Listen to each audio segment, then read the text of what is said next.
Hey, true crime fanatics, this is Claire. And I'm Andy. You're tuned in to the Homicide Hobbies podcast, which is a podcast for people who love to hear about the horrendous crimes that people commit. Enjoy. So today we're going to talk about Lawrence Singleton. Trigger warning off the kick. We're talking about kidnapping, mutilation, rape of a child under 16, assault, murder, and stabbing. There was a young lady named Mary Vincent. She was born in 1963. She lived in Las Vegas with her parents. Okay, so Mary was like a typical happy-go-lucky teenager. She was a dancer. She danced competitively, and her goal was to be a world performer and travel around and see the world.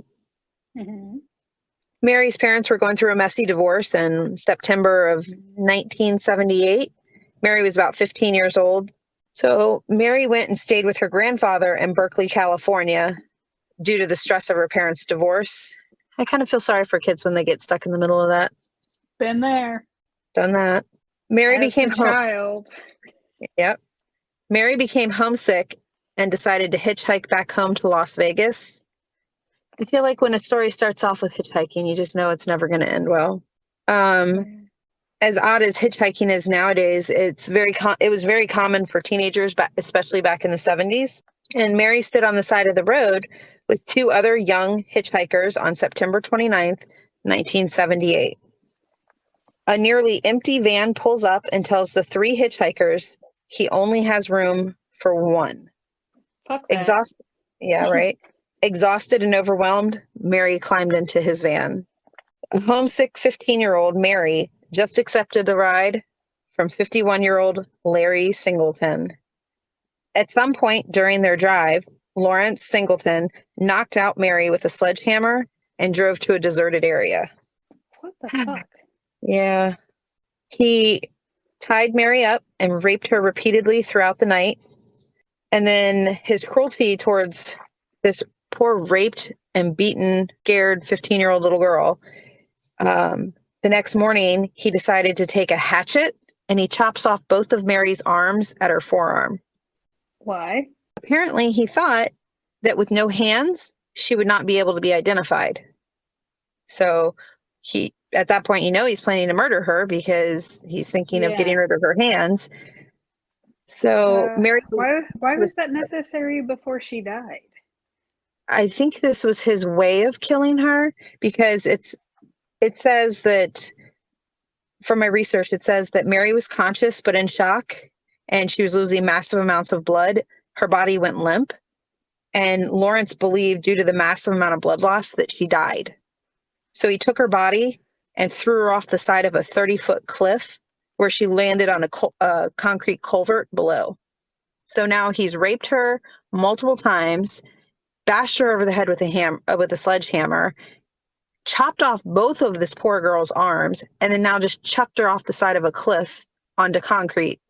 Still alive? Mary was still alive. I don't know if I'm rooting for her to survive this or not, only because that's a horrific thing to live through. It's horrible. She laid there naked and in excruciating pain at the bottom of the cliff. And she said that she fought the urge to go to sleep. Instead of giving up to the pain, the exhaustion, the fear, just the sheer brutality of what she's experienced, instead of giving up, this 15-year-old manages with no arms to climb back up the 30-foot cliff and start walking down a side road. So this child, and I say she's a child because let's be real, a 15-year-old is still a child.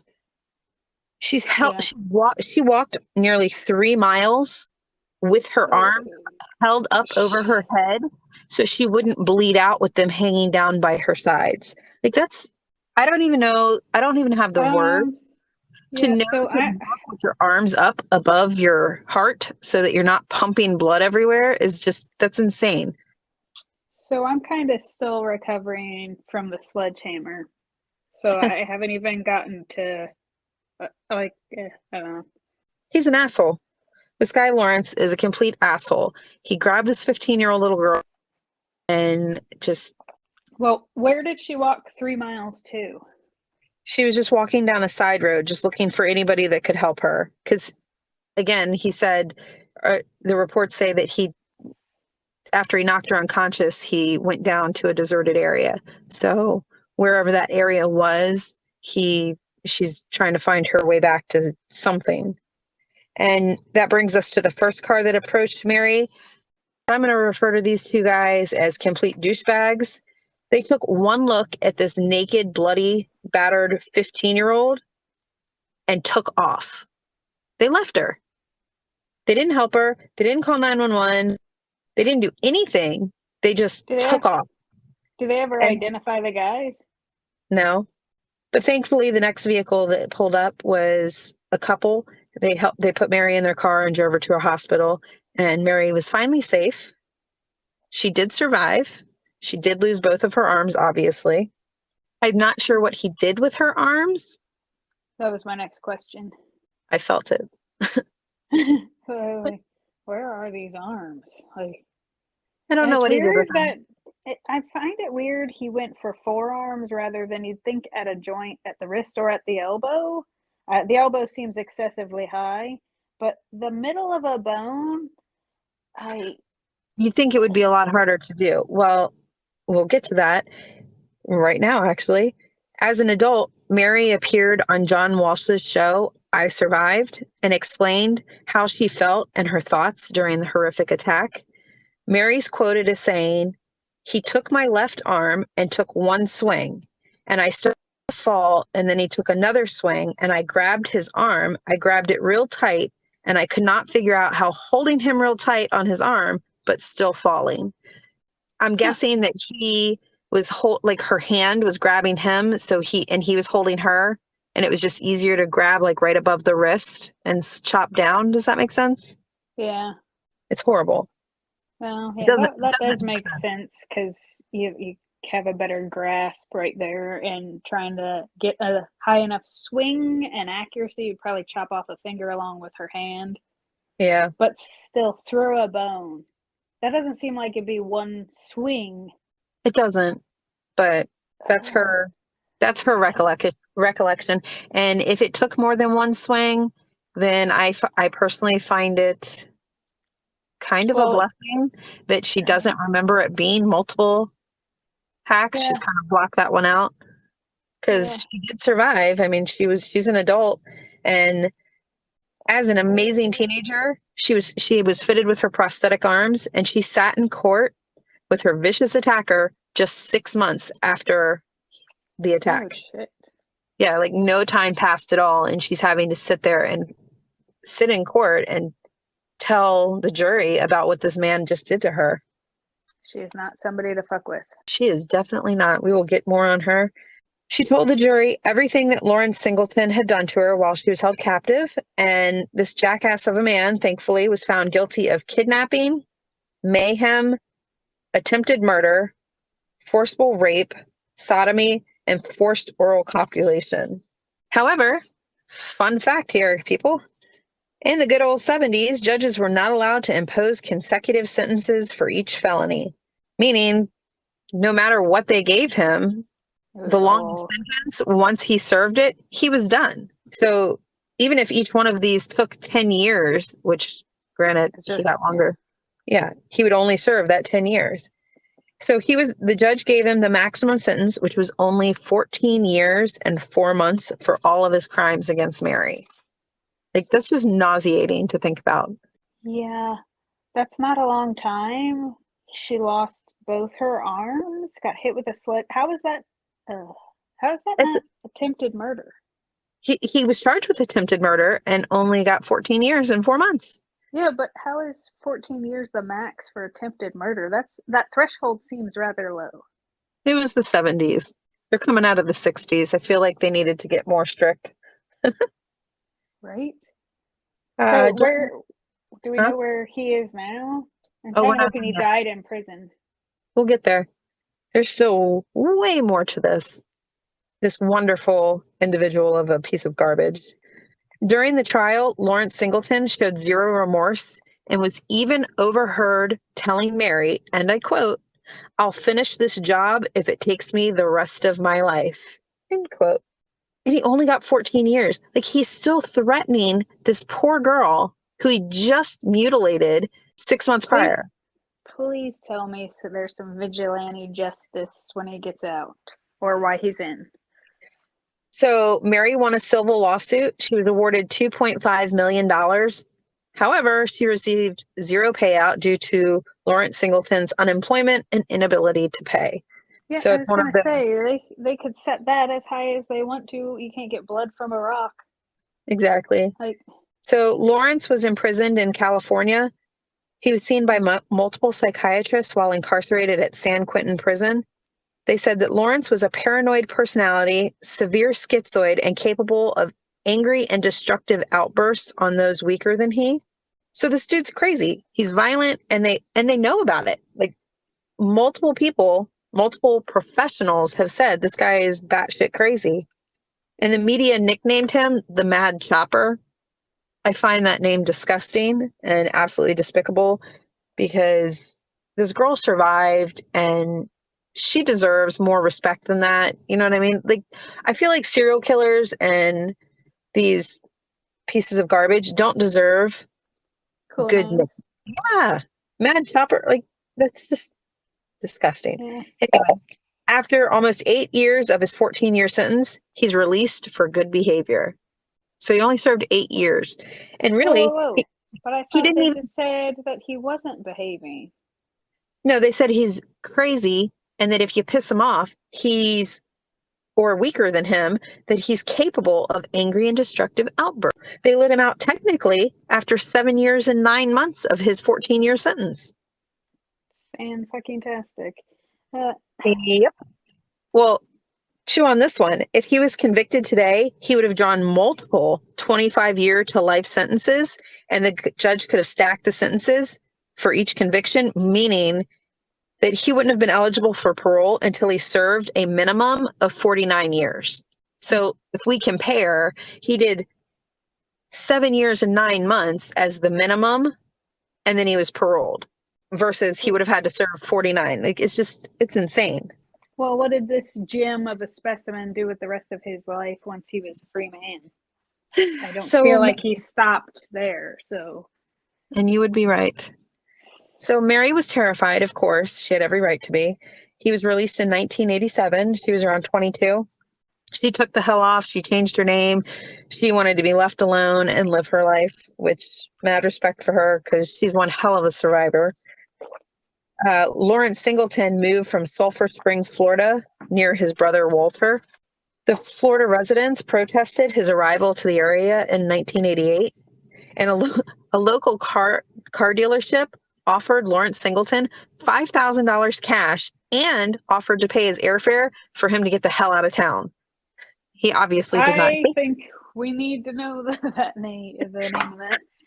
I know, right? I was like, that's pretty cool. Like, get this guy the hell away from here. But yes. The St. Petersburg Times pled for tolerance, and they wrote, quote, "To those who must accept him as their neighbor, Lawrence Singleton may seem a symbol of all that is evil, but Singleton is also something else. He is a citizen." I find that disgusting. Yeah. Shame on whoever wrote that. I get it. They're trying to stop. Like, people were protesting, and like, it was a big deal. And 6 days later, a bomb blew a 4-foot crater in the front yard of Walter's front yard. So in front of the front yard of Lawrence's brother's house. Mm-hmm. Not feeling sorry for him, so. Well, it's his brother, and I kind of feel sorry for him, because it said, my research said that Lawrence Singleton never actually lived with Walter. He actually lived 15 miles away, but it was actually Walter's neighbors that were the ones protesting and blowing up his front yard. Like, it's not like he let his brother live there. People are idiots. No, so I got lost in that one. I thought it was the same. I thought it was the brother, or the guy who did it all, not the guilty bastard. Yes. So that's why I'm like not sympathetic. Yeah, no. Guy. The Walter's neighbors should have been at Lawrence's front yard, not His brother. Yeah. Yeah, because you can't pick your relatives, much as we try. And then back in 1988, Lawrence was only required to register as a felon, and the state did not have to tell his actual neighbors about his convictions. So nobody really knew unless they knew of the case on their own. Does that make sense? Yeah. And since then, let's face it, if you move far enough, it's not known. It doesn't follow you back then, yeah. And since then, Florida has passed a Sexual Predators Act where they have to notify the neighbors. However, they only have to notify the neighbors if the crime was committed after October 1st, 1995. So, right. if you commit your crime early enough, you get off scot-free on people being aware of it. So now we're going to jump forward 9 years to 1997. There's a woman that we're going to talk about now named Roxanne Haynes. She was 31. She'd been arrested dozens of times for prostitution and drug charges. So she's no angel, but she definitely doesn't deserve what's about to happen to her. Lawrence Singleton claimed he was depressed, drunk, and over-medicated when he decided to pick Roxanne Haynes up. Lawrence said he paid Roxanne $20 for oral sex. Expender. Both Roxanne and Lawrence, whatever they were going to do, they were both in the nude. When he claims that he opened his wallet to hand her $10 additional for a cab ride home, Lawrence said that Roxanne tried to grab his wallet, that he fought to get it back, and that's when Roxanne grabbed a knife that he kept on his living room table for chopping vegetables. Who chops vegetables on their living room table? I have no idea. And apparently this was a fairly large knife. He said the struggle lasted for approximately 30 seconds. All right, we got a slight trigger warning. Supposedly, each time he pulled Roxanne's arm down, trying to pry the knife from her hand, that she would stab herself. Yeah, right. I feel like it's one of those when you're a little kid and, do the whole stop touching yourself or like stop hitting yourself when you've got somebody else's arm. Our brother used to do and hold his finger right an inch from your face and be like, not touching, can't get mad. Not touching, can't get mad. Yeah. Yes, I do. Supposedly, she stabbed herself 7 times accidentally. And these 7 stab wounds were in the face, the chest, and the abdomen. I feel like no amount of wrestling a knife out of my hand would make me accidentally stab myself in the face 7 times. Yeah, so again, I'm going to go back to I think it's one of those when you've got the knife and somebody else obviously stronger than you is wielding your arm. And like, I wasn't touching the knife, she stabbed herself situations. Yeah. One of the stab wounds was 7 inches deep. It cut straight through her liver to her spine. Oh, yeah, that's an accident. She did it herself. Makes sense. Guy's a fucking genius. Lawrence claimed that he lost his balance and fell on top of Roxanne. He also claimed that he didn't know Roxanne was injured at all until she laid there dying on the sofa, and she supposedly asked him to hold her in his arms. What? He said at this point he realized she was injured and bleeding heavily. I feel like he's a stupid shit. Yeah, the first couple wounds that had blood didn't occur to you she was injured. He claimed he didn't see the blood. With his eyes open. I don't feel like that was a question that was asked. Seems like a relevant one. Can't see it. Can't see it. Like we said in the beginning, just because you don't know it's happening doesn't mean it isn't. Right. So he doesn't chop off her arms, does he? So no. At this point, he went to call 911, but he picked up the TV remote instead. And out of frustration, he threw the TV remote. It's not funny, but he's a fucking idiot. This is his excuse. Like, you couldn't come up with a better excuse on how shit went down? This poor woman deserves the TV remote to dial 911 and it didn't work. Well, gee. And then I got mad, so I threw it. And then he decided rather than find the phone to call 911, he said he told her they needed to get her to a hospital, and he tried to help her walk to the door when he said his knees went out and they collapsed onto the dining room floor. Like, Why no 911? Because he had a TV remote, Andrea. You can't call 911 from a TV remote. He tried. My fault. It's actually hers. If she wouldn't have gone stabbing herself, guy's an idiot. He's a fucking moron. Well, Lawrence was arrested. Did he also pass his car keys and give her a piggyback ride to the hospital? No, actually, his neighbor called 911 because he could hear the commotion next door. And so when police arrived, he was standing there in the doorway covered in her blood. Naturally, he had to hold her because that's what she requested. Naturally. Roxanne was a mother of 3, and she had a longtime boyfriend named Clifton Tyson.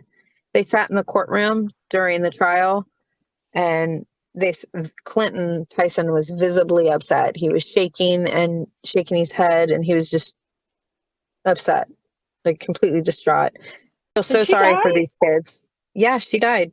And when the police showed up, he's drenched in her blood. I thought she's still like bleeding to death, but So the news footage of Lawrence being arrested, he's heard admitting to the cameras that this time he did do it. He admitted to killing Roxanne. He denied, by the way, I left that part out because it's stupid. He denied chopping off Mary's arms. He was just an idiot. His story, as you can see, does not make any damn sense. He's a liar. He's a piece of garbage. He's a liar. He should have never gotten out of prison in the first place. Yeah. Well, that's the bigger point, is that was way too light of a sentence for trying to kill someone, and you get 7 years. He kidnapped a child, rapes her, assaults her, tries to leave her for dead after chopping her arms off. This guy should not have been out of jail in 7 years and 9 months. So Mary Vincent, our young lady from the beginning, she came and testified at Lawrence's sentencing hearing 20 years after he brutalized her. So it was, I guess, more of a reason to question his character and what kind of person he is, and that he has a history of being a piece of shit. Yeah, because he doesn't need to get out again. Yeah. Lawrence was convicted and sentenced to death for first-degree murder of Roxanne Haynes. Good. Yep. The lucky bastard. Do not tell me there was an appeal. The lucky bastard got out of jail in 2001 because he died of cancer. Oh. Andrea. Sorry. I just thought that would be a fun way to put that. You fucked up.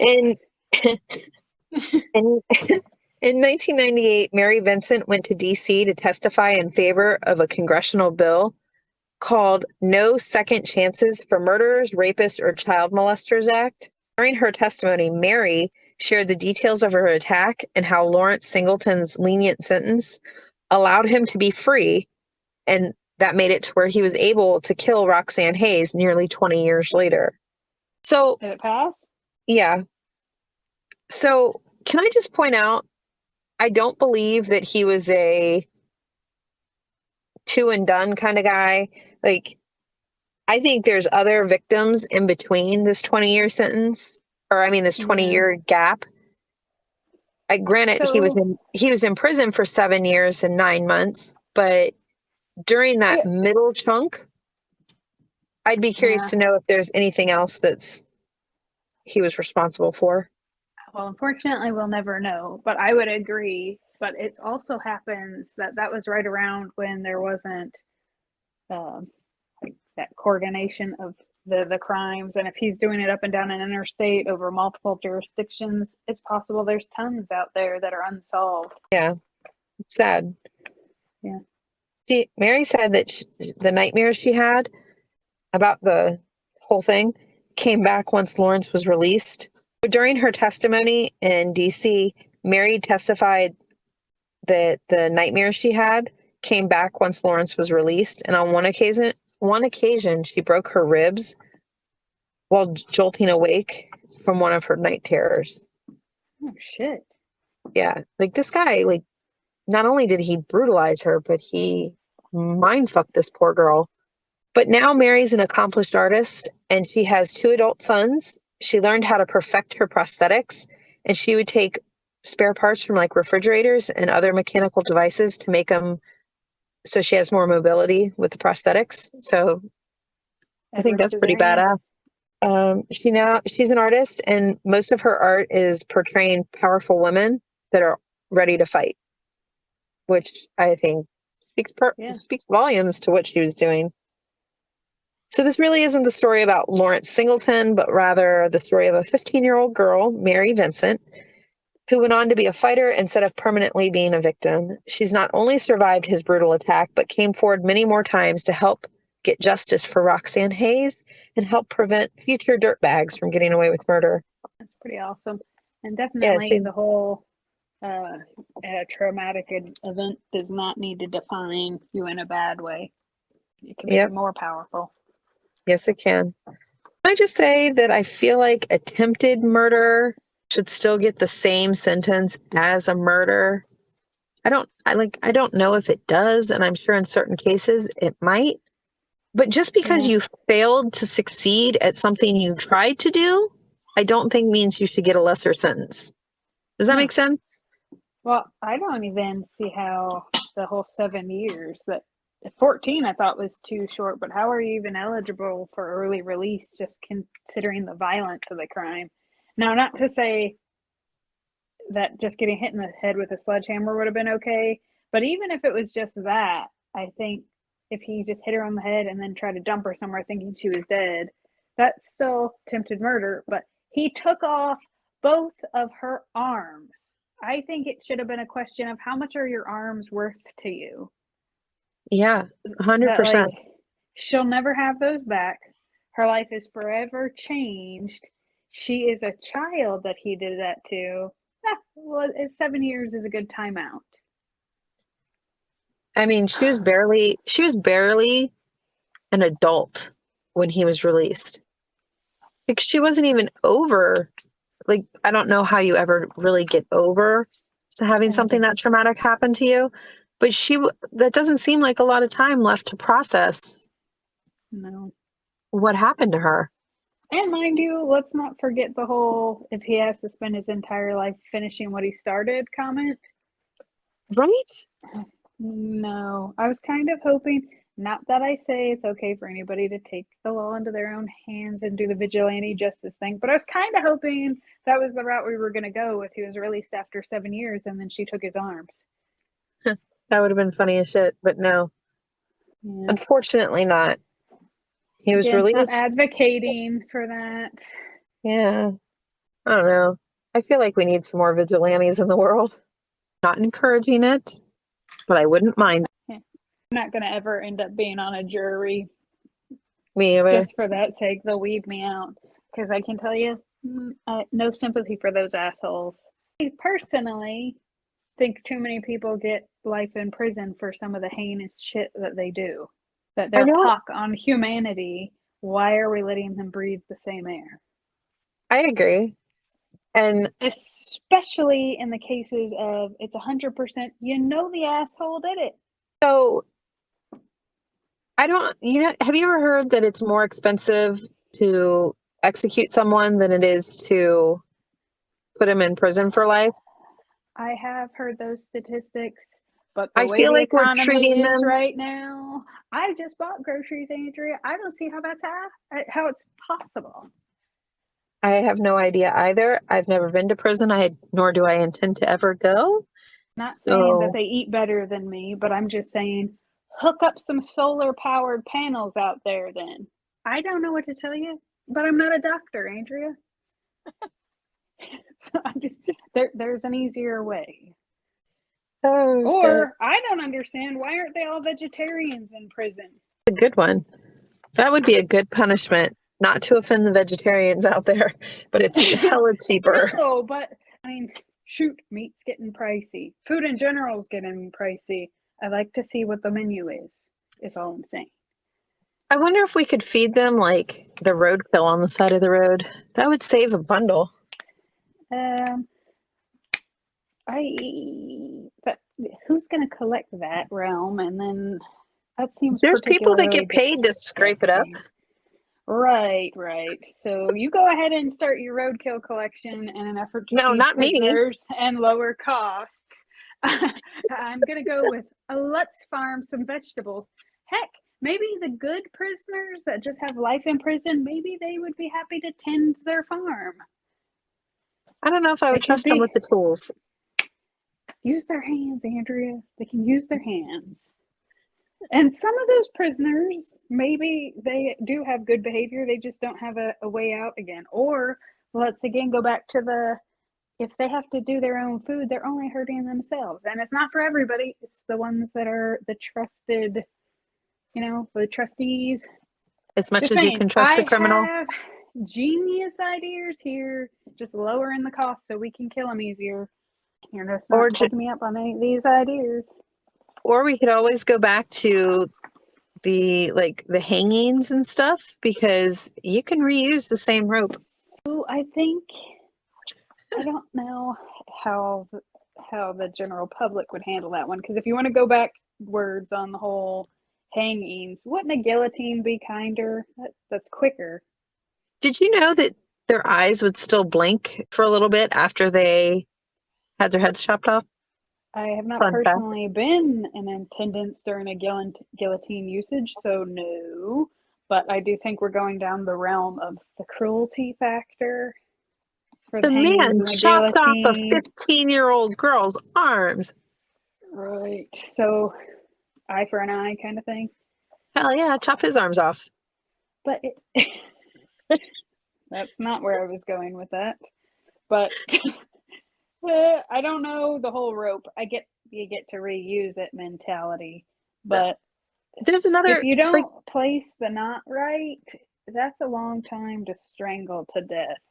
And I don't think if the goal is to eliminate them in their existence, it's not the goal to torture them.